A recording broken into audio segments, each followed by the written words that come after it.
Gajah sama gajah berjuang antara pedang dengan mic, mau lari atau fight. Bahasa Melayu itu induk bahasa Indonesia. Dua pilihan pasti mati, tiada siapa yang selamat. Siapa yang jadi pusat gravitasi bahasa? Guys, aku sering dengar debat klasik ini, bahasa Indonesia versus bahasa Melayu. Siapa duluan, siapa yang asli, dan siapa yang cuma turunan. Di media sosial udah banyak banget tuh. Di kolom komentar channel aku juga sering muncul perdebatan seru. Baik di Indonesia maupun di Malaysia, banyak orang yang terpelajar dan banyak orang yang ngerti sejarah dengan dalam. Dan jujur aja aku sering kagum dengan kedalaman insight dari komentar kalian. Tapi pertanyaannya sebenarnya penting gak sih ribut soal siapa duluan? Atau justru ada hal yang lebih besar, hal yang sering kita lewatkan? Nah, hari ini aku pengen ngajak kalian lihat semua ini dari sudut pandang yang agak beda, dari mata seorang bule. Let's go. Oke, yang pertama, guys, biar aku kasih kalian analogi yang bikin mikir. Itu cerita McDonald's, McD. Kalian mungkin bakal heran atau bahkan protes. Lah, kita kan ngomongin bahasa, ngapain tiba-tiba cerita soal McD? Nah, justru itu. Dengerin sampai akhir dulu deh. Nanti kalian pasti paham maksudnya. Oke, McD itu kebetulan awalnya ide abang-abang burger kecil di California, McDonald Brothers. Tapi intinya, siapa yang bikin brand global? Bukan mereka. Itu Ray Kroc. Gini singkatnya. Dulu ada dua bersaudara, Richard sama Maurice McDonald. Mereka buka warung burger simple di California dan mereka jago bikin sistem dapur yang super cepat. Nah, Ray Kroc itu dia penjual, sales manager mesin milkshake. Dia kebetulan mampir, lihat potensinya, itu cuma warung kecil, tapi dia paham potensinya. Dia langsung mikir gede, dan akhirnya itu dia yang bikin jaringan McDonald's menjadi raksasa global. Persis kayak pepatah Jepang, ide itu cuma 1%.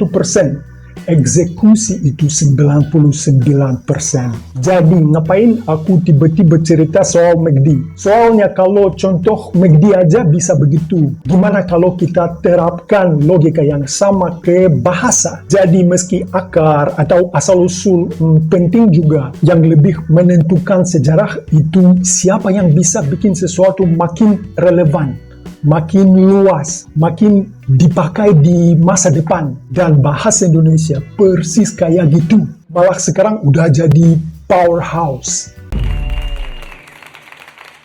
Guys, dalam musik juga sama. Lagu cover kadang malah nyantol lebih keras di kepala orang daripada versi original. Akhirnya versi populer yang bikin orang ngerasa betah dengerin tiap hari ya. Atau teknologi, iPhone, itu bukan smartphone pertama. Padahal sebelum Apple ada macam-macam merek, tapi Apple yang bikin semua orang pengen beli. Nah, meski bukan pionir, pelopor, mereka jadi ikon. Dan bahasa juga bisa kayak gitu kan? Intinya bahasa itu bukan sekadar artefak sejarah. Bahasa hidup karena dipakai, karena berkembang, karena makin adaptif dengan zaman. Dan lihat data aja deh, 280 juta orang, lebih dari 280 juta orang pakai bahasa Indonesia. Aku juga guys pengen ngucapin terima kasih buat semua penonton setia yang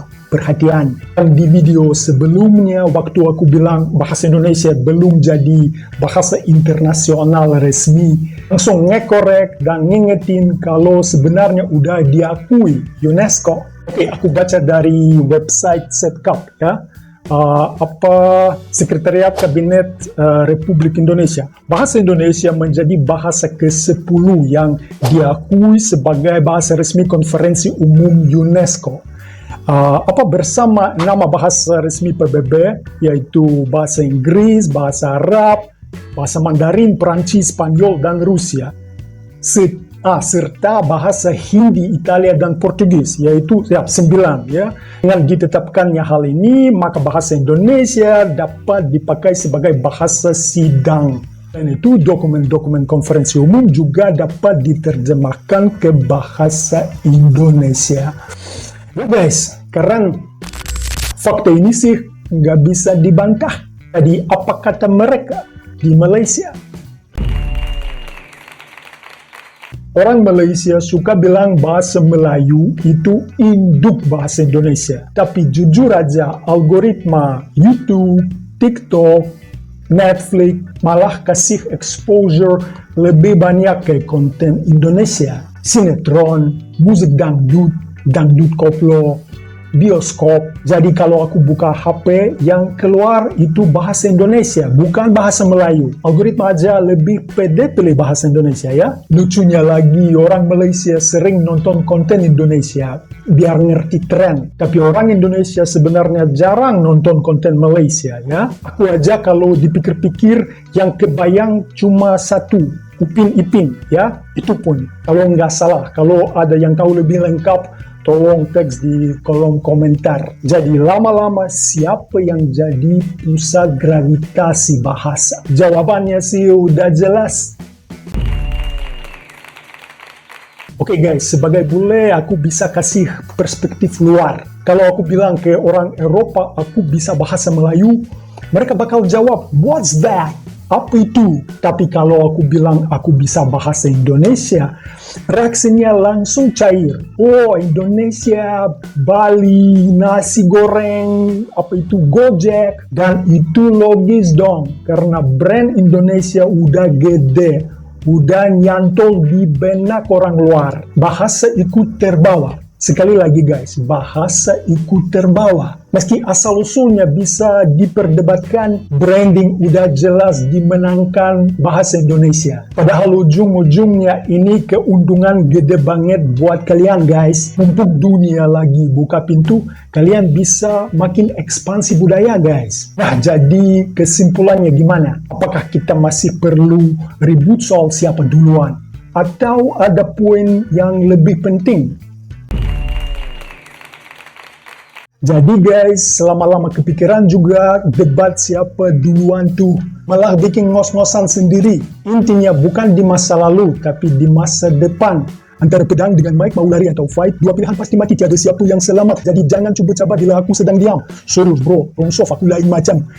Bercanda aja guys.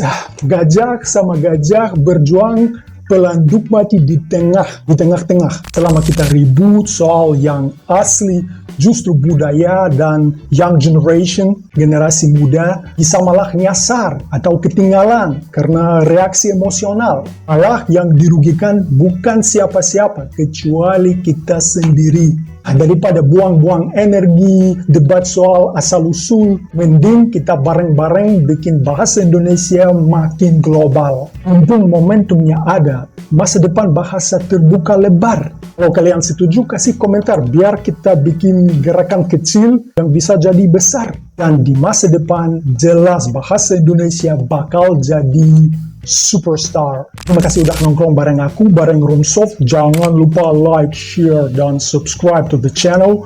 Dan sampai jumpa di video selanjutnya. Paka-paka.